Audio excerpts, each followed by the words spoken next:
Hi, we have Ron Senior from Seigneur Gustafson in Denver, Colorado with us.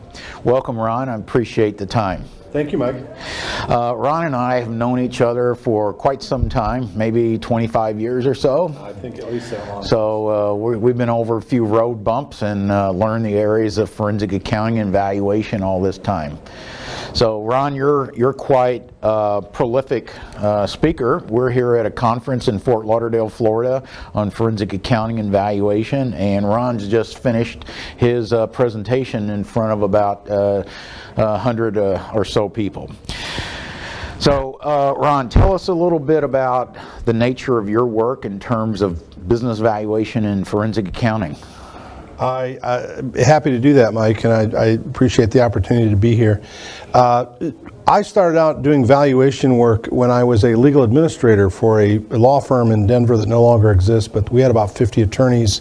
I'd just come out of Arthur Andersen, worked for a year in oil and gas, and about ready to go back to public accounting when I had an opportunity to become an administrator for two firms that had just merged together. And they did a lot of two law firms that merged together, and they did a lot of a community bank work. This was back in the mid 80s when there was during the savings and loan crisis, and they did a lot of quick turnarounds for the FDIC, where the FDIC would come in and close a bank on Friday, reconstitute the ownership, and open it Monday under a new charter. And we were very involved over the weekend putting together financial projections for the comptroller of the currency on the ability of the new ownership group to maintain the capital structure. So that was per se my first taste of valuation. Okay. I went out of my own practice a couple of years after I left that firm. Had opportunities to work with lawyers on practice management issues because of my legal administration background, and they started asking me if I could do other things like valuing businesses, testifying in economic damage cases, things of that sort. So, is this while you're working for the law firm? This is after I'd left for the law firm, started my own practice. Okay. I was doing some law firm consulting, and I was picking up law firms as traditional clients of my CPA practice, doing their tax returns. And because of building those relationships with those attorneys, they started asking me if I was also qualified to do valuation. At the time, I joined up with a firm in Denver called Karsh Consulting, and an individual named Jerry Karsh, who once introduced, Shannon Pratt actually once introduced Jerry Karsh as the person that taught him how to do business valuation. And Shannon Pratt's sort of like the grandfather of business valuation. Right, he's written 8 books, and he really is one of the godfathers that we all look up to. Jerry Karsh taught the grandfather. At least according to Shannon Pratt on that day. And I shared space with Jerry and his firm. They were doing a lot of valuation work. It kind of perked my curiosity. And that's really what got me into it, is that kind of that path. Okay. Now, Ron, you have a varied background. Tell us about your earlier experience as a private chef. So who were you private chef for? When I grew up in the restaurant business in Michigan, my parents owned several restaurants, Big Boy restaurants and other restaurants. I went to Michigan State, got a degree in hotel restaurant management, thinking I was going to go in the family business, but my dad and my 2 uncles that owned the business were having a family dispute when I was graduating from college. So I went out and worked in airline catering in Phoenix, where I was the night food services supervisor for a company called Sky Chefs that was owned by American Airlines, and we catered all the private jets, and I catered many of the jets. And I actually, one of my claims to fame is I got to make a peanut butter and banana sandwich together with other things and take it out and put it on Elvis Presley's airplane, and I got to meet Elvis Presley, shake hands with him. Okay. I met the Rolling Stones, Muhammad Ali, a few others, but I've told people that I made Elvis Presley a peanut butter and banana sandwich, which was something he was famous for. And I've heard people come up and say, Ron, I heard you were Elvis's private chef. So not exactly. Okay, so you left all of that fame aside and went into forensic accounting and valuation, right? And then after being a food services supervisor for about 60 people that were all unionized, AFL-CIO union employees. I'm 22 years old, trying to supervise a staff of 60 that are testing me night and day, and a third of them didn't speak English. I decided I wanted to go back and become a professional, so I traveled back to Michigan, got an MBA with an emphasis in accounting, sat for the CPA exam, and have gone down this path since then. All right, interesting background. Yeah. I think a lot of people in forensic accounting and business valuation come from a lot of different areas, and they bring those skill sets and education into a melting pot, and that's what it takes sometimes. Mike, it's interesting you mention that, because I think back when I was growing up, I grew up in a small town. My dad had a very strong work ethic. I had a paper route. I lived in a rural community. I milked cows one summer, getting up at 4 a.m. to go milk cows before school, baled hay. I worked on a production line. I painted houses. I did a lot of things, in my formative years. And now, as I'm doing what I do now in terms of litigation support, forensic accounting, valuation, all of those things I did in my youth, I draw upon, because they give me that informed judgment and common sense that I think is such a big part of what we do. Decisions. Exactly. And how do you make good decisions? By making bad decisions and learning from it. Well, somebody that's grown up only in the country, or somebody that's only grown up in a big urban environment, I think that they kind of lack a worldliness sometimes in certain things that they encounter. Like milking cows. Yes, yeah. Let's get back to your area, more of the present time for forensic accounting and business valuation. Tell us a little bit about the specific areas that you're working in now, and where you work geographically. Are you just in Denver? Are you beyond Denver? What kind of work do you do, and where? Well, we're based in Denver, in a suburb of Denver, and most of our work is in the Rocky Mountain region. But I've had cases this year. I've been in Michigan, a jury trial in Michigan. I've been in Harris County, Texas, which is Houston. I've got 2 cases in Arizona. I've got a case in Nevada. So we seem to be, and recently I think I've been having some engagements that take me out of my geographic area. But we've got a traditional CPA firm, but my valuation litigation practice has 2 folks that my partner and I are CPAs, but we're, that doesn't necessarily mean a whole lot to what we do and a lot of the work we do. I do a lot of expert witness work. And one of the things I'm finding is it seems like I get opportunities and inquiries and get hired as much because of my reputation as a testifying expert as compared to the technical skills of calculating damages or calculating value. Right. Okay, good. Can you tell us maybe a couple of projects that you found interesting over your career? Yes. Knowing that this was one of the questions that you're going to ask, I was thinking back.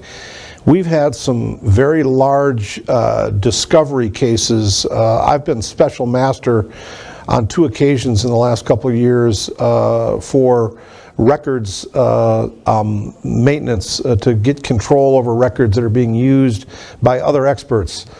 So I've been appointed as a special master by the court to take custody of records, financial records. Okay, business records. Yeah, yes. Some electronic and some in bankers' boxes that have been stored in storage facilities for years that are dusty, and so that's been interesting. Just that chain of custody kind of part of the overall food chain, where we're not the ones that are actually crunching the numbers and giving expert opinions, but we're the ones that You had a role in a much bigger drama going on. Yes. We've also had some cases where we've had to go in and go through a large volume of records to figure out what's relevant and what's not. A lot of times we've had recently we've had some situations that have been very acrimonious, where the other side is, there's something called a Rule 34 hearing, where the court requires access to records. So we go in with a sheriff deputy into a facility that hasn't let us come in before to go in and get records, and we walked through the door, and the first question the deputy sheriff asked the head of the business, do you have any firearms on the property? So here we are doing, forensic accounting, and I feel like now we're in CSI, TV show, because we're being asked about whether there's firearms in the area that we're visiting to do our work in. So it's a lot more than just doing Excel spreadsheets. Yeah, it kind of makes it, it's not always like that, but it adds a Okay. little bit of excitement to it. Just have to duck every now and then. Can you talk about, from your perspective, about the current and future demand for forensic accounting and business valuation services? I can. It's huge. We're always on the lookout for talent. And to me, we look for folks that have inquisitive minds, that have a good grasp of technology. Writing skills and verbal skills are really critical to us, and there's a big opportunity, because there's a big void of what I see, and a lot of my colleagues talk about the baby boomers are exiting this profession in numbers. They're slowing down, or they're dying, or they're having epiphanies and doing something else. And there seems to be a real opportunity for younger folks to come into this that have that right mindset, and getting a training in a program like yours that you were describing last night makes me say, get me plugged into your pipeline, because we can use those folks. So there you have it. If you want to move to Denver, get in contact with Ron here. There you go. That works. Yeah. Can you talk about some important traits that a younger person who's just getting into forensic accounting and valuation, what important traits they would have to be successful in that area? Yeah, I mentioned an inquisitive mind. It seems like some folks that come up in the traditional side of the CPA world, they're used to diagnostics and checklists from doing tax returns or financial statement disclosures.